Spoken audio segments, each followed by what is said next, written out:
Então, vamos lá, meus irmãos. Eu vou começar, então, aqui já compartilhando aqui a tela, tá? E aí nós tínhamos aquela lição de casa, né? Que era justamente a gente olhar para o texto e tentar encontrar a descrição naquela tabela, né? Nós temos, deixa eu fazer aqui uma dica que o Joel me deu, aumentar a tela. Isso, pronto, né? Então, olha só, Apocalipse, as coisas que são, estudo sobre as 7 igrejas da Ásia, as coisas que são.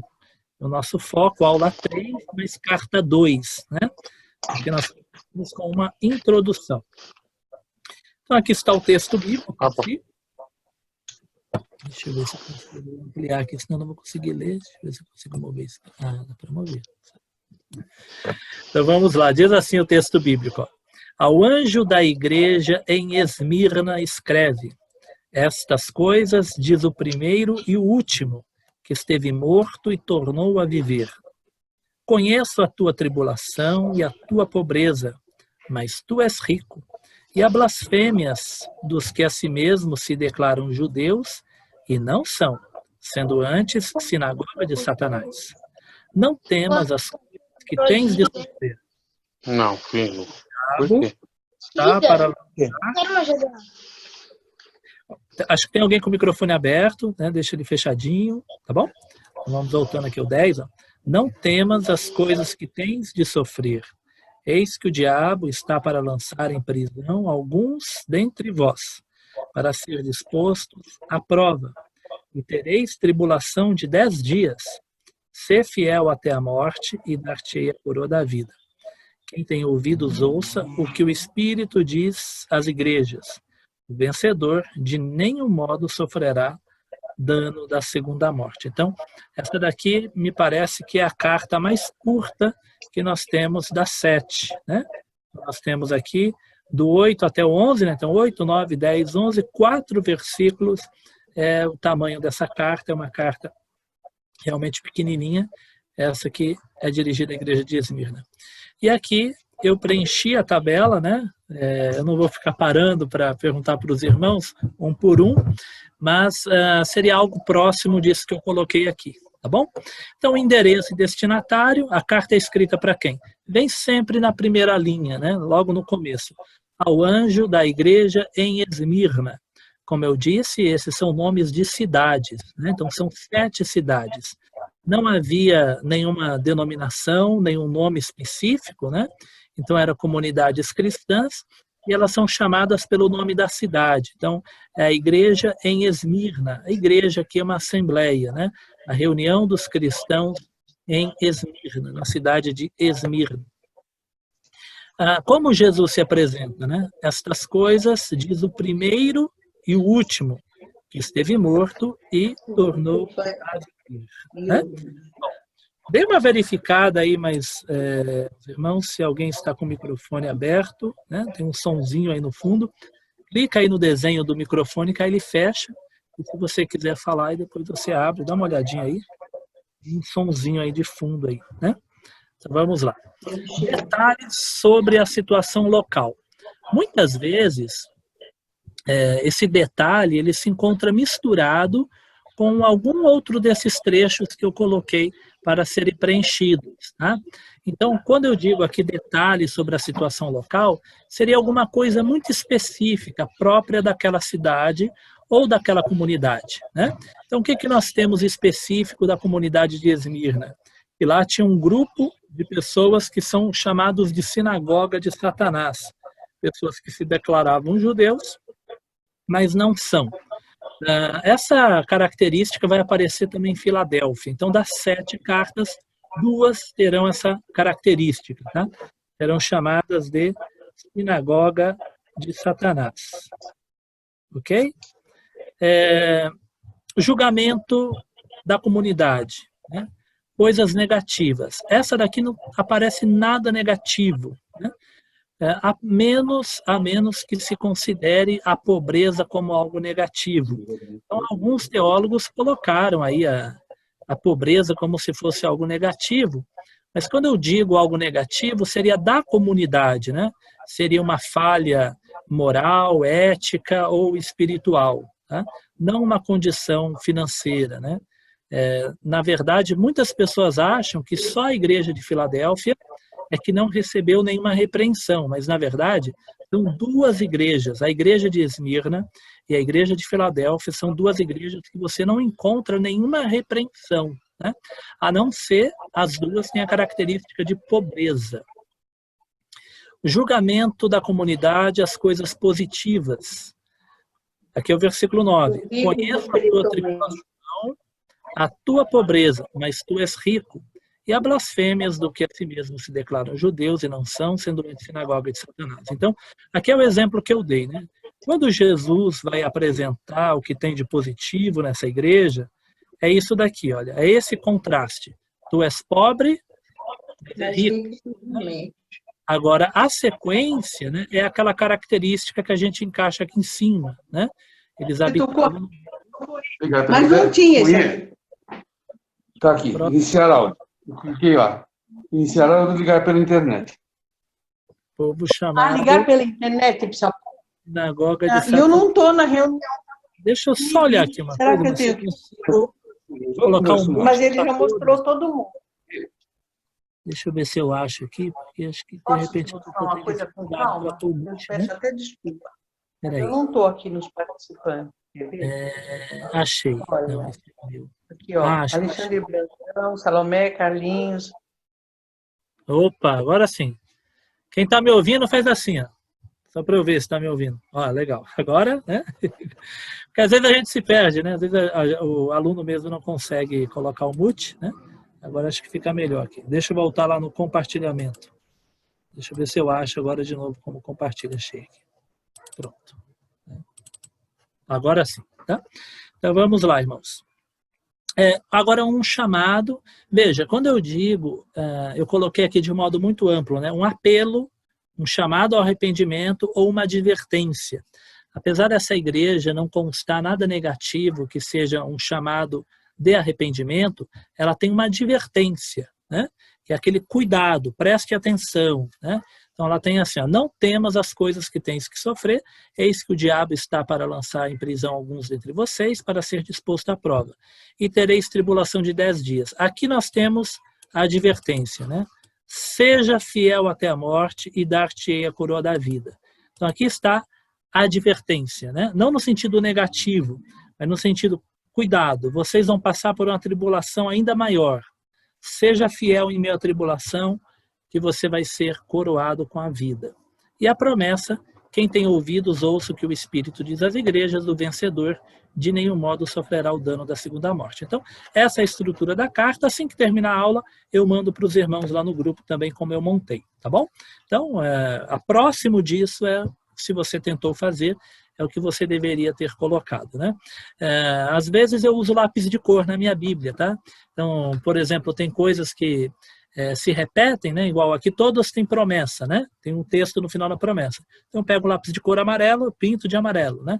Todos Jesus se apresenta de uma forma. Pego um lápis de cor verde, marco com a cor verde. Então, lápis de cor, você tendo essa habilidade de saber usar na Bíblia, uma Bíblia de estudo, né? Que você dedicar a isso, pode servir de grande ajuda, tá bom? Existem algumas técnicas para isso, mas é legal se você fizer, né? Tem gente que não gosta de riscar a Bíblia, né? Mas não tem problema, não é pecado não, tá bom, irmãos? Tem gente que, quando eu era adolescente, tinha gente que falava assim, não risca a Bíblia, porque é a boca de Deus, né? Então, tem gente que tinha medo. Aí o irmão falava, mas se é a boca de Deus, que você coloca a Bíblia embaixo do braço, né? Então tinha esses negócios assim. Quando eu era adolescente, eu ia numa igreja que os irmãos não gostavam nem que riscassem a Bíblia, né? Vamos lá, contexto histórico, Esmirna a fiel, tá? Esmirna a fiel. Preste atenção nos paralelos históricos com as descrições que nós temos no texto, tá? Então, eu já falei para vocês que a principal cidade da Ásia Menor era a cidade de Éfeso, mas a cidade de Esmirna era uma cidade muito rica também, e ela fazia rivalidade com a cidade de Éfeso. Ela foi chamada de a coroa da Ásia, tá? Ela foi chamada de coroa da Ásia por alguns motivos, tá? Um dos motivos é que a cidade de Éfeso, ela era construída, as casas, as moradias, nas encostas de um monte chamado Monte Pagos, né?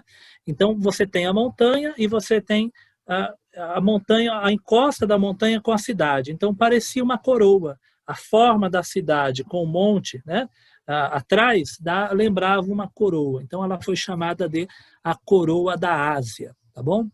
E aí nós temos o que na descrição do texto, né? Ser fiel até a morte, dar-te-ei a coroa da vida, né? Então, algumas coisas que vão aparecendo na descrição da histórica da cidade, ela remete àquilo que está sendo dito. A cidade é uma das mais antigas, tá? Ela não é uma cidade romana, era uma cidade de mais de 5.000 anos, é uma cidade que ela conviveu com a cidade de Troia. Vocês se lembram lá da Guerra de Troia, da mitologia grega? Pois então, essa cidade de fato existiu, tá? A cidade de Troia, na verdade, a arqueologia diz que houve cerca de 10 cidades de Troias, sendo uma construída sobre a outra depois de destruições. Então, a arqueologia encontra camadas, né? Então, desenterraram uma cidade, continua escavando, mais abaixo tem os restos ou a ruína de uma outra cidade. Continuaram escavando, outra cidade, né? E a cidade da mitologia, se não me engano, é a 7ª cidade, ela de fato existiu, né?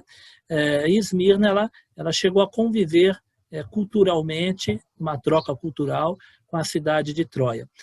Diz algumas descrições históricas que Homero morou em Esmirna, né? Quem que é Homero? Homero é o escritor ou compilador da Ilíada e da Odisseia, né? Um grande trabalho da mitologia, né? Não sei se vocês conhecem aí a história Ilíada e Odisseia, mas é uma das principais obras da literatura mundial, internacional. Tá? Mas por que eu estou dizendo isso, né? Então é uma cidade muito antes de existir Império Romano. No ano 600, essa cidade foi destruída por um povo chamado Lídios, né? Foi destruída no ano 600 a.C. No ano 600 a.C., a cidade foi completamente destruída e ela vai ficar 400 anos em ruínas. 400 anos que essa cidade não existiu. Depois de 400 anos, um dos generais de Alexandre o Grande reconstruiu a cidade. Então, essa cidade era vista como uma cidade que ressuscitou. Ela foi uma cidade muito esplendorosa, um aspecto cultural magnífico, e ela ficou 400 anos como que morta. Essa cidade deixou de existir, e aí Alexandre o Grande, não exatamente ele, mas um dos generais dele, Lisímaco, né? Depois que o Alexandre o Grande morreu, o império foi dividido em 4 partes, e um dos generais governou essa região, e reconstruiu a cidade. E o que eles falavam da cidade? Que é uma cidade que esteve morta e voltou a viver. Como que Jesus se apresenta na descrição? Isso diz o primeiro e o último, o que esteve morto e tornou a viver. Percebem aí as referências que existem, né? Os paralelos que existem? E um outro paralelo é que essa cidade... Interrompeu. Compartilhar não é, né, filho? Não é assim, não. Eu vou falar com ele depois, eu vou mandar um áudio. Mas tenho certeza que a senhora está. Tá, filho, vai. Acho que voltou aqui. Ih, ele saiu, não está falando. Tem que fechar de novo aqui o microfone. Ah, já começou de novo. Vai lá fechar, filha. Obrigada. Peraí. Quando ele fala assim... Peraí. Calma aí que eu já volto, irmãos. Levanta a mão aí, liga no 3 e coloca levantar a mão. Tá. Entendeu? Ah, mas eu vou tirar agora. Pode tirar? Tirei. Se deu certo, acho que deu certo de novo, né? Pronto, né? Agora a gente volta. Okay. Beleza. Bom, então essa cidade ela tinha um outro aspecto muito interessante que é chamada de fiel, né? A fiel. Ela é considerada fiel em 2 aspectos. No aspecto religioso, ela é uma cidade que tinha muitos templos, inclusive tinha uma deusa chamada Roma. Ela foi a primeira cidade a construir um templo para uma divindade chamada Roma. Tá? Então, Roma não é só um império. Não é muito comentado, não é muito falado, nós conhecemos os outros deuses da mitologia greco-romana, mas tinha uma deusa chamada Roma e a cidade de Esmirna foi a primeira a construir um templo dedicado à deusa Roma. O imperador Tibério, se não me engano, é o 2º imperador romano, o 2º ou 3º, também houve uma disputa entre as cidades para ter o direito de construir um templo para esse imperador. E ela também foi a primeira cidade a fazer um templo para o imperador Tibério e para a mãe dele também. Tinha vários templos, né? Ela tinha uma rua chamada Rua Ouro. Começava em um templo, o templo de Zeus, e terminava em outro templo, o templo de Cibele. Então havia muitos templos, muitos deuses, e ela era chamada de fiel por esse aspecto religioso. Mas não só isso, né?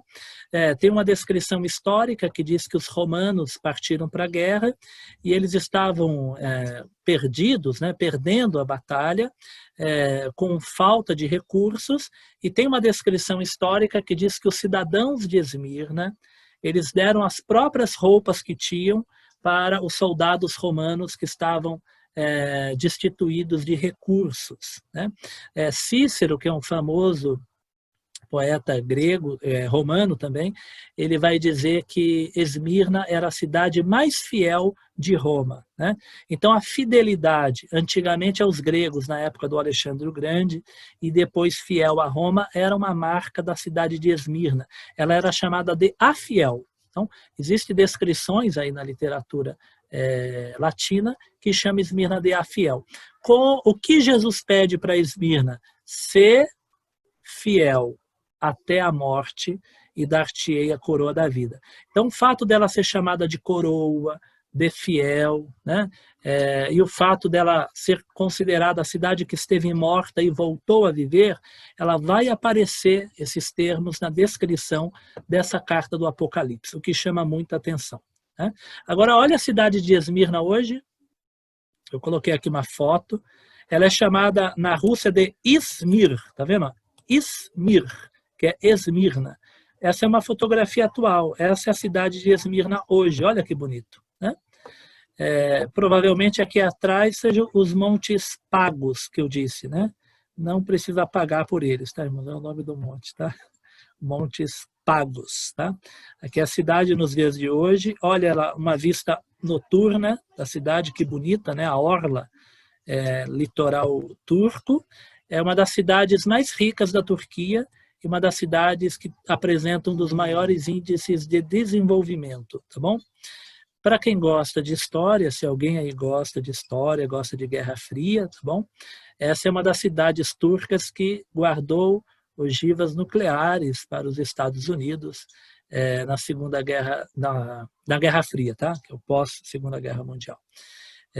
Mas essa é uma curiosidade. Então, até recentemente, a cidade de Esmirna, ela apareceu. Às vezes a gente não se comenta muito na escola, né, porque acaba sendo detalhes menores, né, do contexto maior.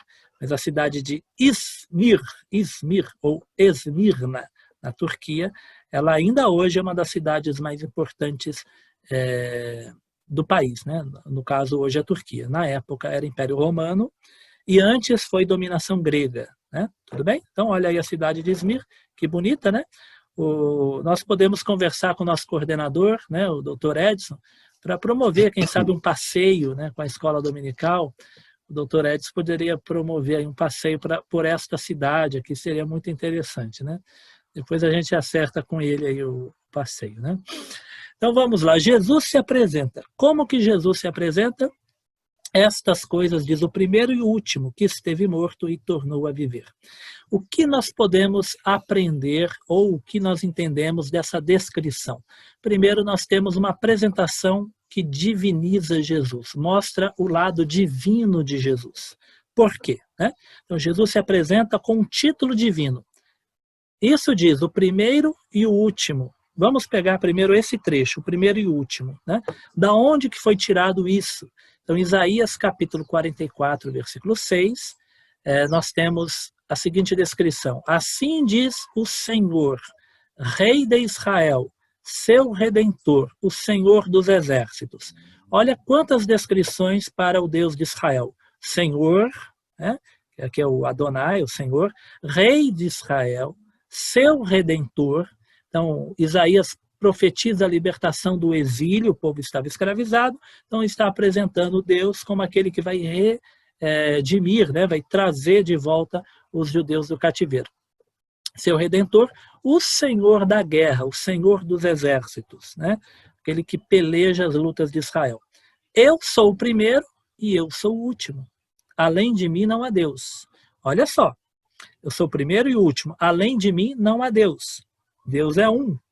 Eu sou o primeiro e o último. Isaías 48, 12 e 13. Dá-me ouvido, ó Jacó, e tu, ó Israel. Não esqueça que Jacó aqui não é o patriarca, mas é o nome de Israel. Tá uma referência aos hebreus também. Tá bom? Dá-me ouvidos, ó Jacó, e tu, ó Israel, a quem chamei. Eu sou o mesmo, sou o primeiro e também o último. Também a minha mão fundou a terra e a minha destra estendeu os céus. Quando eu os chamar, eles se apresentarão juntos. Né? Então, eu peguei aqui 2 comentários exatamente do texto de Isaías. Né? O texto de Isaías, olha o que esse comentarista diz sobre Deus em Isaías 44, 6.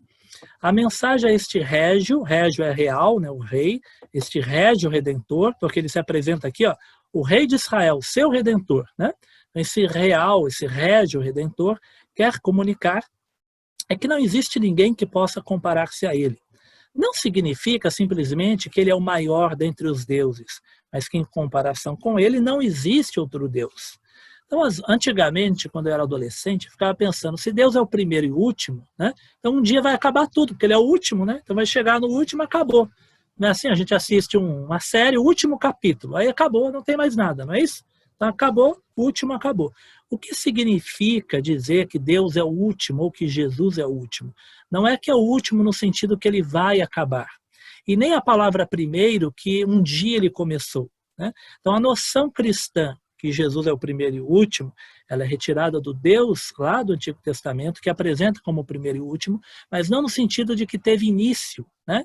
Porque qual é a ideia aqui? A ideia, principalmente aqui no segundo texto de Isaías, é que ele criou, ele começou, ele dá início a tudo. Né? Então, continuando aqui. Ó. Quaisquer que sejam os deuses, não estão na mesma categoria que o Senhor. Esta é a força dos termos, o primeiro e o último, especialmente com o eu na posição enfática. Eu sou o primeiro, eu sou o último, lá no texto de Isaías. O Deus de Israel abarca toda a existência, do começo ao fim. Então, primeiro ao último, se relaciona a essa questão histórica. Né? Desde o começo da história, surgimento da humanidade, do universo, até o fim, até o último dia. Essa descrição, inclusive, é uma descrição apocalíptica interessante, porque às vezes Jesus fala o último dia, mas é um último dia que não é o último dia, né? Porque fala que começa a eternidade, ou começa o mundo vindouro, coisas desse tipo. Então, do começo ao fim, só existe ele como Criador e Senhor da história. Mas o último dia seria, na verdade, o começo de uma nova era, de uma nova realidade ou de uma era restaurada. Então nós temos aqui, né, o Deus de Israel abarca toda a existência do começo ao fim e nenhum outro ser pode competir com ele. Alexander, que é um comentarista, não sou eu, tá bom? Um comentarista, sugere que a força de Mibal, Adi, né, que seria o termo hebraico aí, além de mim, está no fato de que sem ele os deuses não podem nem serem mencionados, nem existir, não a existência real, mas a existência para aquelas culturas, né, a Síria, babilônica e tal. E aqui ele aplica justamente no texto de Apocalipse, né, que esta linguagem, primeiro e último, se aplica a Cristo, não uma vez, mas 4 vezes em Apocalipse, é alguma indicação do vigor, da convicção da igreja primitiva de que Jesus era Yahvé encarnado. Então, olha que coisa interessante. O texto de Isaías diz que Deus é um e ele é o primeiro e o último. Quando o Apocalipse diz que Jesus Cristo, ele é o primeiro e o último, né, nós temos uma noção muito grande de que aquela igreja, aquela comunidade de fé, considerava Jesus não apenas um enviado de Deus, senão o próprio Deus encarnado. Para eles, o próprio Yahvé, lá do Isaías, era o encarnado, porque só existe um, e este um é o primeiro e o último, e esse termo está sendo aplicado a Jesus. E ele vai aparecer aqui mais de uma vez. Né? A ideia aqui, eu coloquei um outro comentarista, né? É um livro da Shed Publicações, comentário de Isaías também, ele vai dizer algo parecido, ele vai dizer que primeiro e último se diz respeito à natureza de Deus, não no sentido de que ele é o último, mas que ele abarca tudo, ele é o único Deus. Né? Qual que é o primeiro Deus? É Yahvé. Qual que é o último Deus? É Yahvé. Não existe um segundo, um terceiro, um quarto. A ideia seria mais ou menos por aí, né? Essa ideia, primeiro e último, na nossa cultura, na nossa concepção, parece que é um Deus que tem começo e tem fim. Mas olha as descrições do Apocalipse sobre Jesus, tido como primeiro e último, né?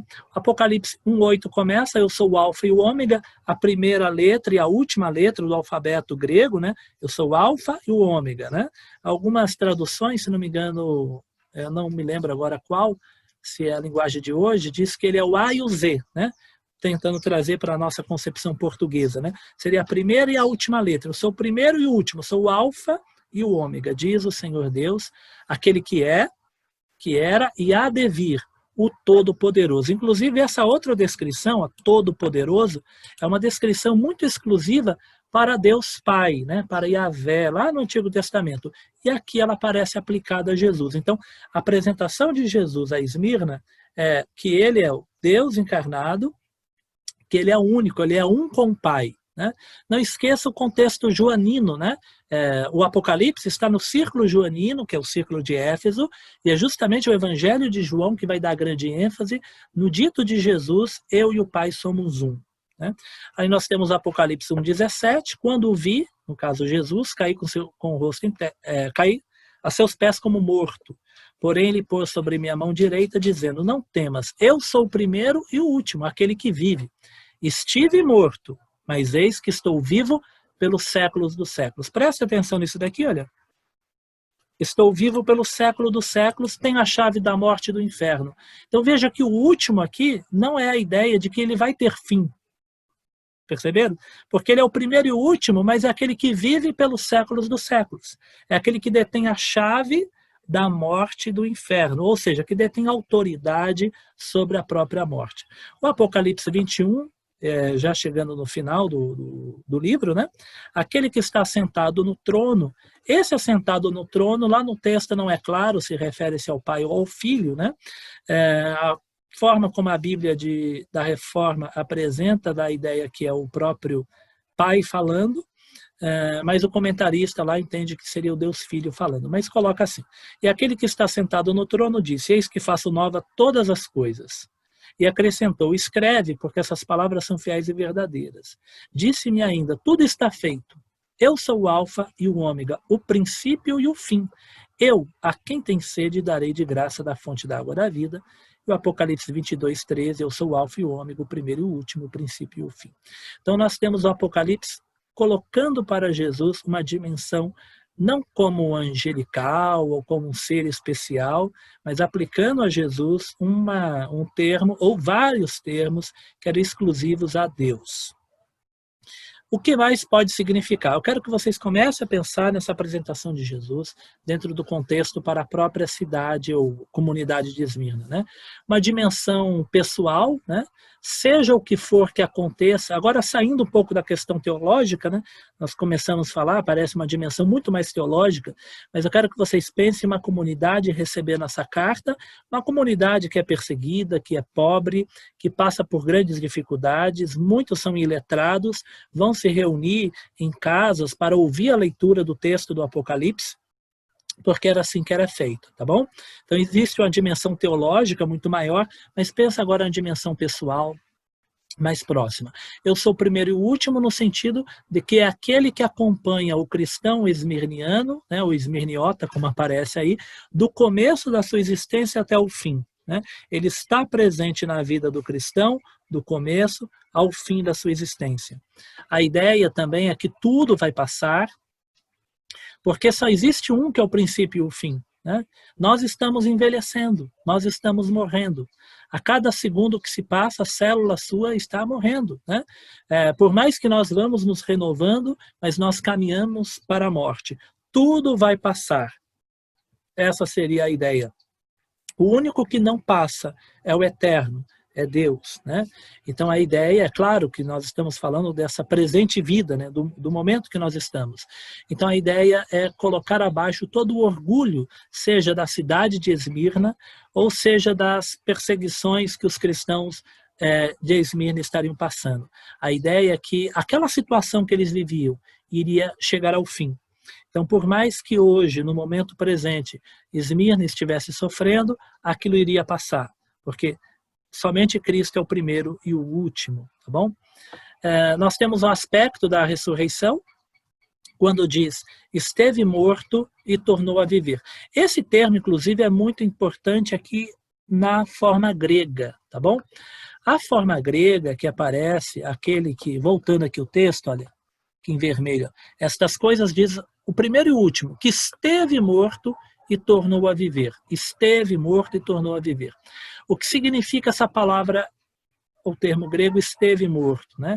Diz aqui um dos autores que eu peguei, que a ideia chegou a estar morto, né? Ele não está morto, ele chegou por um período, seria uma espécie de experiência transitiva, é algo transitório, é algo que aconteceu por um período, ele esteve morto. E por que isso é importante? Porque a palavra tornou a viver, ela seria melhor traduzida, segundo dos autores que eu estou usando, como voltou a viver de uma vez por todas. Então a ideia não é que, como no caso de Lázaro, ou do filho da viúva de Naim, ou qualquer outro que tenha ressuscitado na Bíblia, aquelas pessoas morreram, ressuscitaram e morreram de novo. Mas a descrição que aparece aqui de Jesus é aquele que esteve morto por um período de tempo e tornou a viver para nunca mais morrer, para não experimentar mais a morte. Então a ideia é que nós, na língua portuguesa, perdemos muitas coisas quando existe a tradução, né? Muitas vezes existem palavras que dão um tom mais específico para determinadas situações. E aqui, no caso, parece que o tom mais específico seria de alguém que volta a viver para não mais passar pela experiência da morte, né? Então não é a ideia de reencarnação, que seria voltar tudo de novo no processo de nascimento, mas a ideia de superar a morte de uma vez por todas. E aqui tem uma descrição do Evangelho de Lucas, quando Jesus fala algo parecido. Lucas 20:30. Então lhes acrescentou Jesus, os filhos deste mundo casam-se e dão-se em casamento, mas os que são havidos por dignos de alcançar a era vindoura e a ressurreição dentre os mortos não casam nem se dão em casamento, pois não podem mais morrer. Olha só, não podem mais morrer, porque são iguais aos anjos, são filhos de Deus, sendo filhos da ressurreição. Então, por mais que seja fantástico os milagres descritos na Bíblia de ressurreições, né, essa não é a ressurreição que Jesus pretende e ele promete para a igreja de Esmirna e para todo o que vencer. Nós vamos ver que essa ideia de morte e vida, ela está em toda a carta de Esmirna. Ela está na apresentação de Jesus, está na advertência de Jesus, está na promessa. Nas três situações vai aparecer alguma referência à morte e a viver, né? Então a ideia de ressurreição aqui, a forma como Jesus aparece, é daquele que ressuscitou vencendo a morte. A forma que Jesus se apresenta também é uma forma de querer mostrar para a igreja de Esmirna, uma igreja que era perseguida, né? Eu encontrei uma informação em um dos textos que eu li, que em duas oportunidades, em uma, 1.200 cristãos foram mortos lá no Monte Pagos, e numa outra oportunidade, 800 cristãos teriam sido executados no Monte Pagos, né? Então nós temos uma igreja muito perseguida, com casos de morte, inclusive. Quando Jesus se apresenta como aquele que morreu, o cristão ele sabia o tipo de morte de Jesus, que foi uma morte também sob tortura, uma morte na cruz, como um Marte também. Então a ideia de Jesus se apresentar como aquele que sofreu martírio seria justamente para uma igreja que estava sendo martirizada. A forma de Jesus se aparecer, né? Se apresentar, olha, quem está falando com vocês é alguém que morreu. E o que ele diz na advertência? Vocês vão ser perseguidos e lançados na prisão. Seja fiel até a morte. E Jesus se apresenta como aquele que morreu, né? Mas ressuscitou. Então nós temos aqui uma apresentação de alguém que pede algo que experimentou, que foi a morte, né? Ou que prenuncia algo que experimentou, que seria a própria morte. O pedido de Jesus parece muito difícil, né? Seja fiel, esse ser fiel até a morte. Mas não se esqueça, né? que quem está pedindo é aquele que foi fiel até a morte também. Filipenses capítulo 2, versículo 8, aquele cântico que Paulo escreve, né, que diz que nós devemos ter o mesmo sentimento que houve também em Cristo Jesus, e ele vai descrevendo toda a vida de Jesus, né? O Joel já deu estudo na igreja, o pastor já pregou, eu também já usei, né? Que aquele que, sendo na forma de Deus, não teve por usurpação ser igual a Deus, antes a si mesmo se humilhou, assumindo a forma de servo, sendo obediente até a morte, e morte de cruz. Então, quando Jesus diz para aquela igreja ser fiel até a morte, aquela igreja deveria ter uma menção, uma lembrança, né? Que quem pede também foi fiel em obediência até a morte e morte de cruz. Ou seja, o que os cristãos iriam passar nada mais era do que seguir os passos de Jesus. Esse reflexo está também em Hebreus capítulo 12. Né? Hebreus capítulo 12, versículo 1 a seguir, em paralelo, muito interessante com o tipo de perseguição que se passava em Esmirna, mais à frente eu comento. Né? Hebreus 12, 1.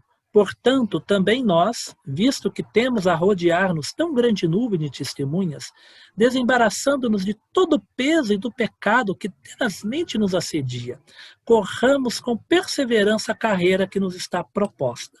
Então, a imagem aqui de Hebreus seria de um atleta que ele está cheio de peso, de roupa, e atrapalha ele de correr, ele tem que tirar esse peso e correr a carreira, né, que seria correr na pista, correr a maratona. Tá? E aí ele vai descrevendo isso, usando essa simbologia para descrever o sofrimento daqueles cristãos, lá no caso de Hebreus, mas que parece ter um reflexo aqui. Olhando firmemente para o autor e consumador da fé, Jesus, aí ele vai dizer, Jesus, o qual, em troca da alegria que lhe estava proposto, suportou a cruz. Percebem aqui a ideia do ser fiel até a morte e dar-te-ei a coroa da vida? O que é dito de Jesus? Em troca da alegria que estava proposta, imagina a coroa, né?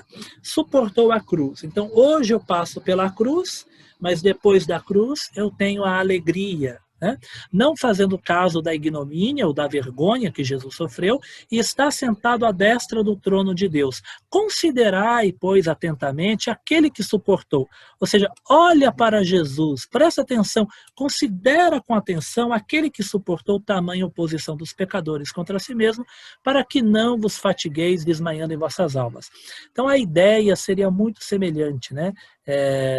Ser fiel até a morte, dar-te a coroa da vida, seria uma sequência, ou seguir o mesmo caminho de Jesus, que passa pela cruz e depois se assenta à destra de Deus.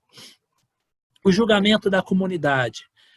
Então essa foi a apresentação de Jesus, né? Ele se apresenta como o primeiro e último, aquele que esteve morto e tornou a viver. Julgamento da comunidade. Conheço. Né? O que Jesus conhece daquela comunidade? Conheço a tua tribulação, a tua pobreza, mas tu és rico.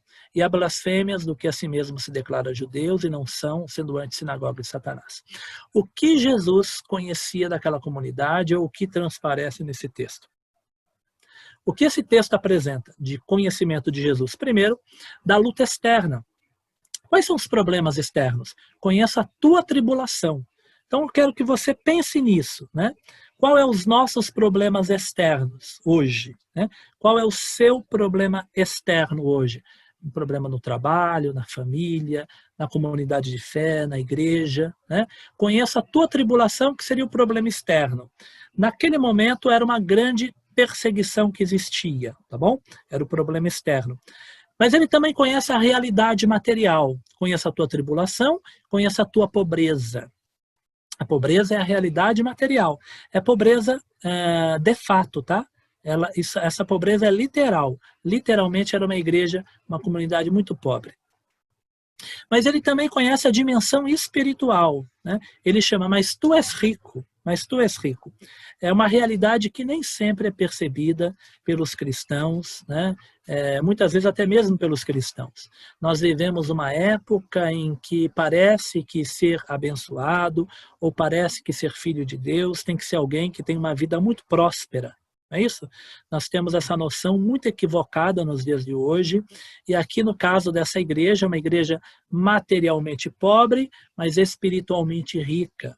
Mas Jesus enxergava além das características externas, conhecendo a realidade interna de cada crente. É claro que não é equivalente ser pobre materialmente, quer dizer que a pessoa já é rica espiritualmente, mas quer dizer que ele conhece a realidade material, a realidade externa, mas também conhece a realidade interna, a realidade interior de cada um.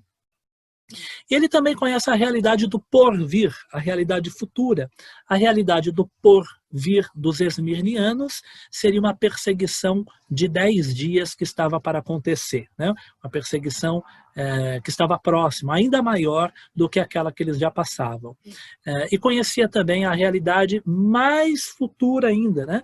Que é revelada em todo o livro do Apocalipse, que é a Nova Jerusalém, que seria o descanso eterno, seria a vida eterna. De um modo geral, a palavra conheço, ela é tanto advertência como consolo, né? Ela é uma advertência no sentido, olha, eu conheço o que vocês têm feito, conheço que vocês negaram a fé, conheço que vocês abandonaram o primeiro amor, conheço que vocês não estão tolerando as doutrinas equivocadas. Lembra, nós vamos encontrar isso nas cartas. Mas o conheço, ele também é de consolo, né? Eu sei a sua tribulação, eu sei a sua pobreza, eu sei as suas dificuldades, né? Seria nesse sentido. Qual que é o elogio de Esmirna? Veja que é uma igreja que tem um elogio muito pequeno, né? Na frase, né? Tu és rico, é só esse que é o elogio, né? Falar que a pessoa está passando por perseguição, em si não é um elogio, né? Falar que a pessoa é pobre, em si não é nenhum elogio. O elogio está no fato de, em meio a perseguições e pobreza, ela se manter rica no sentido espiritual. Teoricamente, nós achamos que uma vida material mais cômoda trará uma espiritualidade mais madura, né? Às vezes nós temos programas de uma vida, de um projeto espiritual, né? Temos a programação de ler a Bíblia, de ir à igreja, de estudar, de fazer algumas coisas, e aí nós não damos conta devido à nossa necessidade material, que muitas vezes ela é opressiva, né? Mas nós temos uma igreja de Esmirna composta aparentemente por uma maioria de escravos e ex-escravos, muito pobre, muito trabalhadora, né? Muito oprimida, mas ao mesmo tempo que tinha uma riqueza espiritual elogiável, né? Então nós temos essa característica. É apontado que na cidade de Esmirna havia uma comunidade judaica muito rica, né? Uma comunidade judaica que era considerada religio lícita, né? Que era uma das religiões que eram toleradas pelo Império Romano. O Império Romano ele era muito tolerante com as demais religiões, desde que se pagasse tributos, né? Então, o judaísmo ele experimentou em vários momentos essa tolerância, né? A menos quando grupos judeus se revoltavam contra os romanos. Mas aqueles que aceitavam pagar os tributos a César acabavam sendo tolerados. É claro que houve guerras judaicas, né, justamente por não aceitar essa aproximação com o Estado. Mas, de um modo geral, ela tinha tolerância. Por isso que nós encontramos muitas sinagogas, a arqueologia ela tem descoberto, não somente no século I, mas século II, III, muitas sinagogas por todo o Império Romano, porque era uma religião tolerada. Os cristãos, enquanto eles eram confundidos ou eles eram vistos como ramificação judaica, eles experimentavam o mesmo direito. Mas na época que nós estamos estudando, que é o final do primeiro século, os cristãos já estão separados de uma forma muito nítida dos judeus e eles não experimentam essa liberdade religiosa. Pelo contrário, né, eles não experimentam a permissão do Estado. O que acontece? Né? Os judeus têm uma descrição encontrada aí que diz que os judeus fizeram uma doação de 10 mil denários para o embelezamento da cidade de Esmirna. Então, a cidade de Esmirna tinha uma comunidade judaica que contribuía muito para o governo local, né? E aí nós vamos ter judeus perseguindo os cristãos em algumas cidades, né?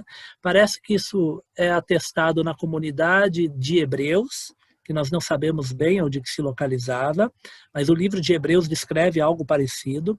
E nós temos 2 cartas do Apocalipse, Filadélfia e Esmirna, que vai descrever também judeus fazendo oposição aos cristãos da região. Na descrição aqui da comunidade, diz assim, ó, conheço a tua tribulação e a tua pobreza. Prestem atenção nessas 2 palavras que eu vou explicar agora. O que é tribulação e o que é pobreza, né? A palavra tribulação, ela tem 2 significados. Ela vem da palavra que significa ser espremido. Ela lembra o pisar de um lagar, né, para fazer uvas, né? Então, sabe, alguém pisando na uva, né, para espremer, e tirar o caldo, o sumo da uva para fazer o vinho. Então, esse espremer, a palavra tribulação vem daí, né? E outra fonte para a palavra tribulação seria uma debulhadora, para retirar grãos. Só que diferente da debulhadora de hoje, eles usavam uma vara. Então eles pegavam o grão seco, pegavam a vara e batia nos grãos para ir tirando a casca, né? E vai ficando o grão. Então eles vão separando com varadas, batendo, com pressão ou golpes. Então a ideia de tribulação, na sua raiz, ela vai invocar 2 imagens: ser pressionado ou ser golpeado, né?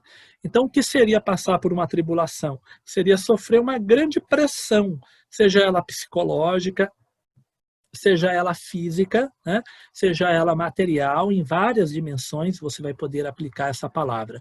Então essa é a ideia de tribulação. E a tribulação, ela vai levar à pobreza, né? O que seria pobreza? Nós temos 2 palavras para pobre em grego, tá? Então nós temos aqui uma palavra, né? Na verdade aqui está aportuguesado, né? A palavra aqui que aparece, olha, eu coloquei ela aqui, olha, nós temos 2 palavras para grego. Uma das palavras seria o pobre trabalhador, né? Sabe, a classe trabalhadora, aquela pessoa que trabalha de sol a sol o dia todo, mas tem a sua casa, né? Come lá o seu feijão com arroz, não é isso? Come o seu pãozinho com manteiga, mas é uma pessoa pobre, paga um aluguel, né? Então esse é o pobre, é o penha. Mas existia uma outra palavra para designar alguém que estava em extrema pobreza, que beirava a ser um mendigo, né? E essa é a palavra aplicada para Esmirna. A palavra pobreza para Esmirna não é o pobre trabalhador, é o pobre que está beirando a ser um pedinte, tá? Então a tradução do termo petocheia, o qual se refere à desprezível pobreza de um mendigo. Então parece que a igreja de Esmirna, ela era realmente extremamente pobre, passava por uma pobreza muito grande. Por 2 motivos. Quais são os motivos da pobreza de Esmirna? Nós temos 2 razões, né?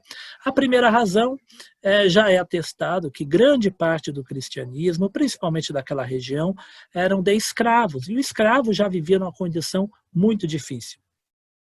E um outro motivo é que muitos cristãos tinham seus bens saqueados, né? Ou perdiam o emprego. Diante das perseguições, né, nem todos queriam conceder emprego, trabalho para quem era chamado de cristão. Então, muitos cristãos que poderiam ter uma vida até mais cômoda, acabavam, devido à sua fé, perdendo o seu trabalho, perdendo o seu emprego, e às vezes perdendo até mesmo os seus bens. O texto de Hebreus fala de cristãos que tinham os seus bens confiscados, tá? A ideia do judeu, agora pensando aqui, o judeu vai ser chamado de sinagoga de Satanás, né? É um termo extremamente forte, presta atenção nisso, né? Aqui é altamente provocativo e muito difícil, porque os judeus, eles se chamavam de Assembleia do Senhor. Em Números, em várias passagens, vai aparecer os judeus se chamando de Assembleia do Senhor. E quando o Apocalipse diz sinagoga de Satanás, a palavra sinagoga, ela quer dizer assembleia, né? Então seria uma grande provocação. Está falando assim, olha, aqueles que se dizem ser a reunião de Deus, na verdade é a reunião do diabo, né? É a sinagoga de Satanás. Mas eu quero chamar a atenção aqui para algumas coisas, né? No livro de Mateus, capítulo 10, Lucas, capítulo 21, se não me engano, nós temos nos evangelhos Jesus declarando que aqueles que o seguiam muitas vezes iriam sofrer na sinagoga. Por exemplo, Mateus 10, 17, acautelai-vos dos homens, porque vos entregarão nos tribunais e vos açoitarão nas suas sinagogas. Por minha causa sereis levados à presença de governadores e de reis para servir de testemunhos a eles e aos gentios. Este texto de Mateus, ele se encaixa muito bem com o que aconteceu em Esmirna. Foram perseguidos nas sinagogas e levados diante de governadores romanos, tá bom? Aqui é só um exemplo. Agora a ideia do judeu, né, o falso judeu que diz aí. Tem um outro texto que é mais escancarado ainda, quando diz a ideia do falso judeu. Ela não brota nem mesmo do cristianismo, né? Apesar de Paulo usar em Romanos capítulo 1, mas depois vocês procurem as referências, se você tiver com a Bíblia de referência, mas Romanos capítulo 1, versículo 28 e 29, está baseado em 2 ou 3 textos do Antigo Testamento, um da própria lei, se não me engano é Deuteronômio, um outro de Jeremias, que ele diz assim, ó, o verdadeiro judeu não é aquele que é apenas no exterior, mas é aquele que é no interior, né? Então, o verdadeiro judeu não é aquele que é apenas por fora, mas ele é por dentro também. É claro que a dimensão que aparece aqui em Esmirna, ela tem conotações cristãs, mas a ideia de existir falsos judeus e verdadeiros judeus, ela vai além do cristianismo, ela começa já na própria Torá. Então, agora, por que eles são chamados de sinagoga de Satanás, né? Não é apenas pelo fato de serem judeus, nós temos aí outras igrejas do Apocalipse que não passam por isso, né? Mas temos 2 específicas, porque nessas 2 cidades parece que os judeus contribuíam para a perseguição contra os cristãos, né? Contra os cristãos. E seria por isso que nós teríamos essa perseguição aí. Alguns trechos aqui eu estou pulando, mas eu vou mandar para vocês, né? Como eu já disse, eu coloco muita coisa, algumas coisas eu não vou ler, mas eu vou mandar para vocês, aí vocês podem ler com mais calma, né? Temos aqui o texto de Jesus mesmo, falando que os judeus têm por pai o diabo, né? Mas que judeus são esses, né? Seriam aqueles que estavam negando a Jesus, mas o próprio Jesus era judeu. E aqui eu quero chamar a atenção para uma coisa, inclusive para a nossa reflexão, né? Não se esqueça que Jesus, ele tinha uma prática judaica, do judaísmo, né? Festas, oferta ao sacerdote, tem uma série de coisas em Jesus que temos prática do judaísmo. Não se esqueça também da própria origem cristã que brota do judaísmo, e o nosso Antigo Testamento, ele é todo judaico, né? Mas por que eu estou dizendo isso? A ideia é que qualquer religião, né, que se presta ao mal, ou que se presta à execução do mal, ela se torna a religião do diabo, né? Porque o religare é religar a Deus, é estar conectado com Deus. Então a palavra religião é uma palavra muito bonita, né? É a ideia de estar ligado com Deus. Você está desconectado, está conectado, religare, né? Qualquer religião que se conecta a Deus jamais vai praticar o que aquela sinagoga praticava, que seria entregar pessoas à morte, né, como aconteceu. E nós temos na história do cristianismo católico e protestante vários exemplos em que em alguns momentos a igreja se prestou à mesma coisa, né? Nós temos nas cruzadas cristãos fazendo guerra, matando islâmicos, nós temos nos Estados Unidos cristãos perseguindo as chamadas bruxas e colocando fogo, né? Nós temos também na Reforma Protestante algumas cidades que aderiram ao protestantismo e também agiram com extrema crueldade. Ou seja, né, qualquer um que se diz ligado a Deus não deve se ligar à prática do mal, porque essa ligação à prática do mal transforma qualquer sinagoga em sinagoga de Satanás. Aqui eu coloquei 6 motivos pelos quais os cristãos eram acusados, né? Eu vou citar só alguns. Então, por exemplo, nós participamos da ceia e dizemos que estamos comendo o corpo e bebendo o sangue de Jesus, não é isso? Então, muitos romanos, instigados por judeus em alguns lugares, acusavam os cristãos de canibalismo, né? Comer carne humana. Olha, eles se reúnem, estão dizendo que está comendo a carne de Jesus, então é um grupo de canibais, né? Comer carne, beber sangue, né? E usavam como uma forma de acusação. Na forma dos cristãos viverem na ceia e praticarem uma refeição chamada o amor, ágape, e se chamarem entre irmãos, os cristãos também eram acusados de libertinagem, de uma vida imoral. Eles diziam, olha, aquele povo ali não sabe nem quem é o pai de quem, todo mundo se chama irmão. Né? Então os cristãos eram acusados de uma vida imoral também. Né? Os cristãos eram acusados de ateísmo, né? Porque eles não acreditavam em deuses com imagens, representado em imagens. Então nós temos vários textos cristãos, dos cristãos se defenderem de serem chamados de ateus. Dentre outras coisas, tá? Não adorar César e coisas desse tipo. Então os cristãos eram perseguidos por isso. O julgamento da comunidade, coisas negativas, nenhuma. Né? O doutor Edson gostaria de ser pastor dessa igreja, doutor Edson? Não tinha nada negativo, nenhuma, mas era perseguida. Né? Aí que está, uma igreja que não tem nenhuma repreensão, mas é duramente perseguida. Né? Então, cada pastor, não quer dizer que o pastor não tenha problema, né? O pastor não tinha problema da igreja ter práticas erradas, né? Mas ela tinha outro problema da igreja ser perseguida. Né? Então, cada igreja tinha a sua dificuldade, o seu problema. O apelo, né? O apelo, né? Não temas as coisas que tens que sofrer. Então, primeira questão aqui, nós devemos pensar que a dimensão da luta, ela não é só material, ela é espiritual. Eis que o diabo está para lançar algum dentre vós à prova. Então, a ideia do texto seria o cristão perceber a dimensão espiritual. Não é apenas o Império Romano, né? Mas é o diabo que está por trás dessas ações do governo. Então, é evidente que a Bíblia diz que nós devemos sujeitar o Estado, mas desde que o Estado seja promotor do bem e da justiça. Né? Mas muitas vezes os Estados, né, os vários tipos de governo, perseguiram coisas doentias e terríveis, como nesse caso aqui. Então nós temos aí uma situação de guerra material, mas com fundo espiritual. Essa expressão aqui, olha, tereis uma tribulação de 10 dias, ou seja, a coisa já está difícil, né? A igreja de Esmirna era perseguida, tribulação e pobreza. Aí vem Jesus e fala, mas vocês vão ter ainda uma tribulação de 10 dias, né? A coisa vai ficar pior, já está ruim, né? Vai ficar pior ainda. Mas essa expressão 10 dias, né, a maioria dos comentaristas aqui concordam que é uma ideia não exata, 10 dias, mas seria de um tempo curto, vai ser um curto período. Então vocês vão ter uma perseguição curta.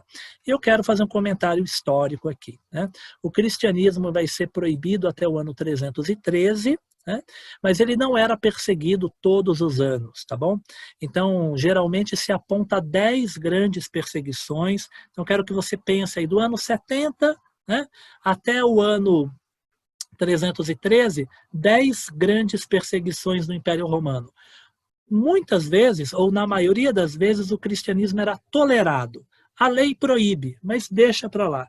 Sabe quando você vem em algum lugar proibido fumar e tem alguém fumando e ninguém fala nada? Né?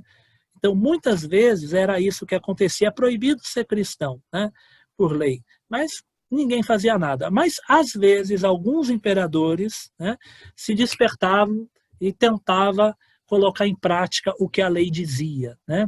E aí, inclusive, pouco antes da permissão de culto ao cristianismo, houve uma grande queima de livros cristãos, né? Mais ou menos no ano 306, o imperador, antes de Constantino, ele mandou destruir os livros cristãos, e aí muita coisa não sobreviveu. Houve até uma disputa sobre quais livros deveriam ser entregues aos romanos e quais não poderiam, né? Quais livros seriam tidos como sagrados, que vão compor o Novo Testamento, e quais poderiam ser queimados. Então, houve pelo menos 10 grandes perseguições, mas às vezes eram esporádicas ou regionais. Né? Às vezes um governador romano, lá em Esmirna, ele resolvia perseguir os cristãos, mas em uma outra cidade não estava acontecendo. Porém, não esqueça que quando o Apocalipse é escrito, Dominiciano, que era o imperador, ele foi um dos 10 grandes perseguidores da igreja. E o que vai acontecer? Se você, né, então a ideia é, seja fiel até a morte, e dar-te-ei a coroa da vida. O que significa coroa? Guarda essa expressão para você. Coroa. Né? Eu li em algum lugar recentemente, né, que o imperador romano ele não usava coroa real. Né? A ideia de coroa para rei, né, coroa imperial, ela só vai aparecer, se não me engano, no 2º ou 3º século. lá para o imperador romano, tá? Para o imperador romano. De qualquer forma, tá? Eu estou falando como o termo coroa. O imperador ele usava a diadema, uma tiara, como se fosse uma tiara, tá bom? Então a palavra seria diadema para uma coroa real, tá? No caso era uma tiara, tá? Não era exatamente uma coroa. A palavra usada no Novo Testamento para o cristão, por Paulo, por Tiago, né? E aqui no caso por João, é a palavra Stéphanos. E essa palavra Stéphanos é a coroa do atleta. O atleta que competia nos Jogos Olímpicos, ele era coroado com uma coroa de louros. Tá? Então seria a coroa do vitorioso, daquele que suportou a prova ou a aprovação, a prova da competição, né? Aquele que venceu a prova, ele era coroado, né? Alguns generais também recebiam um tipo de coroa. Então o termo coroa não é a coroa de rei, o termo coroa é a coroa do atleta, é aquele que passou por um período de provação, que era coroado depois da atividade que ele exercia, né? E uma curiosidade, vocês já ouviram falar de Estevão, né? Estevão em grego é Stéphanos. E Stéphanos é a mesma palavra para coroa. O nome Estevão significa o coroado. O coroado. E é muito curioso, né? Porque Estevão morreu como? Como Marte. E qual é a promessa aí para a igreja de Esmirna? Ser fiel até a morte. E essa morte não é a morte por velhice, tá bom? É a morte como Marte. Tem gente que lê o texto e imagina assim, ser fiel a vida toda, né? Vou ficar velhinho e vou continuar fiel, né? A ideia não é essa. A ideia é seja fiel mesmo que isso lhe custe a vida. Mesmo que você tenha que morrer, permaneça fiel. Então é a coroa para o Marte. Qual que é o primeiro Marte da igreja, né? É o Estevão. E o que significa Estevão? O coroado, né? Então uma curiosidade aqui, muito interessante para a ideia de coroa, coroado e Marte, né, que casa muito bem com a ideia de Esmirna. Né? Então, nós temos aqui 2 textos ainda, né? Já estamos indo para o final, mas só para observar aqui, olha. Tiago 1,12, bem-aventurado o homem que suporta com perseverança a aprovação, porque depois de ter sido aprovado, receberá a coroa da vida, a qual o Senhor prometeu aos que o amam. Não pense vocês que a coroa é apenas para o Marte, tá?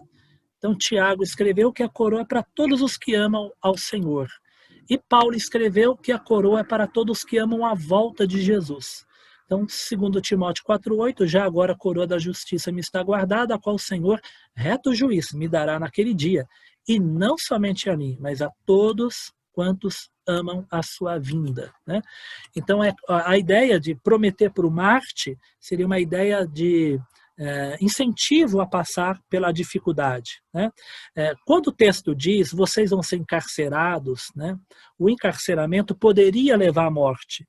Isso dá medo. Então, a ideia é não tenha medo. Né? Mesmo que você tenha que morrer, mas depois da morte, você seguirá para a coroa da vida. Coroa da vida não é nada literal, especificamente, tá? Uma linguagem, não esqueça que o Apocalipse é altamente simbólico, é a ideia da vida eterna. Tá? A coroa da vida é a própria vida eterna. E a promessa, bem curtinho aqui o texto da promessa, tá bom? Mas a promessa seria a ideia de não experimentar a segunda morte. Olha como termina. Quem tem ouvidos ouça que o Espírito diz às igrejas, e o vencedor de modo algum sofrerá a segunda morte. O que seria a segunda morte? A segunda morte aparece no livro do Apocalipse 2 vezes. Né? Então, no Apocalipse, no final do Apocalipse, capítulo 20, versículo 6, e o capítulo 21, versículo 8, diz que a segunda morte é a condenação eterna. Está separado para sempre de Deus. Né? A Bíblia vai descrever vários tipos de morte. A Bíblia diz que nós estávamos mortos em delitos e pecado, ele nos deu vida. Seria a morte espiritual. Né? Mas aqui nós temos a segunda morte, que é depois da morte física. Seria o pós-juízo final ou a separação eterna de Deus. O texto está prometendo, então, que aquele que for fiel mesmo até a morte física, ele jamais poderá passar pela segunda morte, porque ele tem a coroa da vida. Então o texto ele termina prometendo, essa promessa é muito importante para Esmirna, porque ela passaria por essas duras provações, que seria, mesmo que alguém te mate, o corpo físico ele não tem poder sobre a sua alma. Isso Jesus disse, né? Vocês se lembram disso? Mateus 10, né? Eu vou pular aqui o trechinho que eu já li, que ele fala da perseguição nas sinagogas. Olha esse daqui, ó, versículo 28, né? Lembra da ideia de Jesus? Não temais os que matam o corpo e não podem matar a alma. Antes, aquele que pode fazer perecer no inferno tanto a alma como o corpo. Não se vende 2 pardais por um asse, e nenhum deles cairá por terra sem o consentimento do vosso Pai. O que Jesus queria dizer para Esmirna é, não precisa temer o governo romano, porque o governo romano só tem poder sobre o corpo físico, né? Mas seja fiel àquele que tem o poder além desse plano físico, tem o poder do destino eterno das vossas almas. E aqui nós temos a última referência, aqui conclusão, Policarpo de Esmirna, tá? Poli vem de polis, que são muitos, carpo são frutos, mais um nome significativo. Aqui é um filme, tá? Procurem para assistir, eu só vi o trailer, tá? Não assisti o filme, mas parece que é muito bom. Quem foi Policarpo? Acredita-se que Policarpo era bispo na época que João escreveu. Policarpo escreveu algumas cartas, é o texto talvez mais antigo que existe depois da Bíblia, feito por um cristão. Policarpo morreu entre 155 ou 166 depois de Cristo, com 86 anos. Policarpo foi bispo da igreja de Esmirna, ele foi preso, e quando ele estava preso, foi levado num espaço público, ele foi convidado a abandonar a fé, e ele teria dito o seguinte, né? Há tantos anos que eu sigo a Jesus, ele nunca me fez mal, como eu poderia negá-lo agora, né?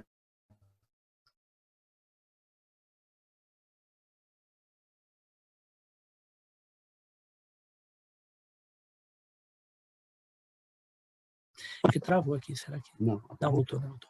Então, o Policarpo, ele, segundo a tradição, tá? Ele foi discípulo de João, ele se converteu pelos apóstolos e foi colocado bispo de Esmirna pelos próprios apóstolos, provavelmente por João, né? Então Policarpo ele teria conhecido João e talvez ele seja o anjo da igreja de Esmirna, talvez ele seja o bispo nessa época. Se ele não fosse bispo nessa época, mas ele já era parte da igreja de Esmirna. Não morreu naquele momento, mas no futuro a igreja de Esmirna vai ser muito perseguida. Tem um trailer curtinho, eu não sei se eu consigo colocar para vocês. E aí o trailer tem 1 minutinho. Eu vou ver se eu consigo compartilhar o trailer com vocês, mas eu nunca compartilhei nenhum vídeo com áudio aqui pelo Zoom. Eu vou tentar, e aí, se a gente conseguir, acho que vale a pena, só pela experiência de ver aqui a descrição, que é muito legal.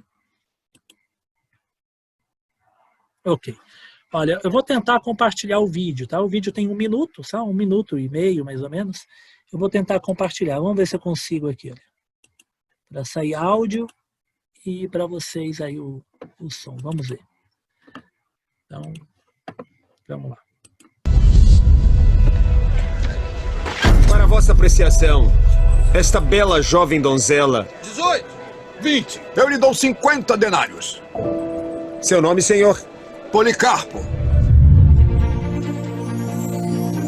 Ana, bem-vinda à nossa casa, mas não como escrava, como membro da nossa família.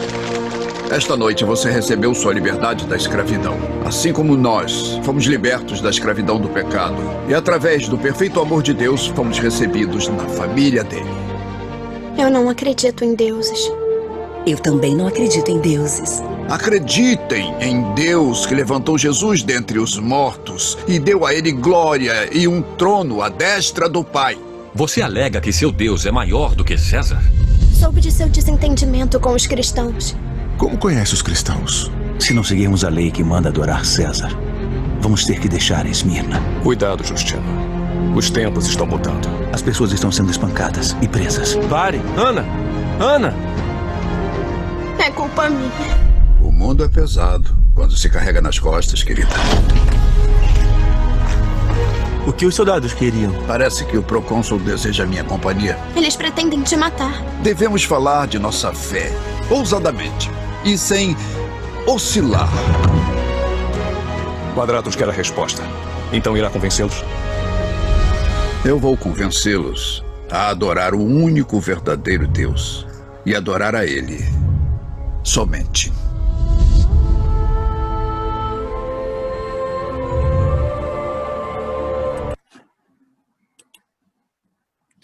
Bom, deu para ouvir aí o áudio do vídeo?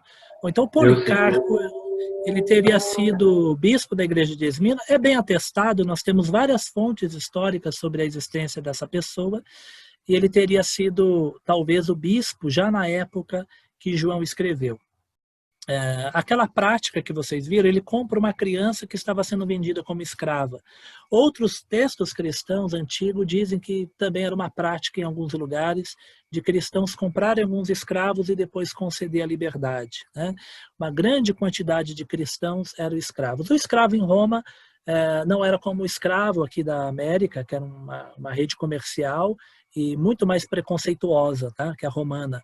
A romana tinha muito escravo, prisioneiro de guerra ou de colônias invadidas, tá? Regiões invadidas.